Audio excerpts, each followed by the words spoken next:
1857ના ભારતીય સ્વતંત્રતા સંગ્રામની નાયિકા હતા. તેમનો જન્મ કાશી વારાણસીમાં થતાં મૃત્યુ ગ્વાલિયરમાં થયું. તેમનું નાનપણનું નામ મણિકર્ણિકા હતું, પણ લાડમાં તેમને મનુ કહેતા. તેમના પિતાનું નામ મોરોપંત તાંબે હતું અને તેઓ એક મહારાષ્ટ્રીયન બ્રાહ્મણ હતા. તેમની માતા ભાગીરથીબાઈ એક શિક્ષણકુશ, બુદ્ધિમાન અને ધાર્મિક મહિલા હતી.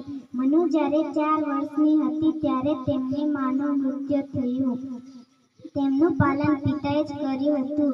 મનુને નાનપણમાં શાસ્ત્રોની શિક્ષા સાથે શસ્ત્રોની શિક્ષા પણ મળી. તેમનો વિવાહ સન 1842માં રાજા ગંગાધરરાવ નેવાલકરની સાથે થયો અને તે જ રીતે તેઓ ઝાંસીની રાણી બન્યા. વિવાહ પરથી તેમનું નામ લક્ષ્મીબાઈ રાખવામાં આવ્યું. સન 1853માં રાણી લક્ષ્મીબાઈએ એક પુત્રને જન્મ આપ્યો, પણ 4 મહિનાની ઉંમરમાં જ તેમનું મૃત્યુ થયું. સન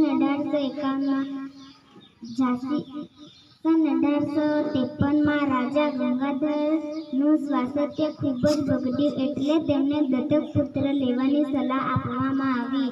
પુત્ર દત્તક લીધા પછી રાજા ગંગાધરરાવનું મૃત્યુ 21 નવેમ્બર 1853માં થયું.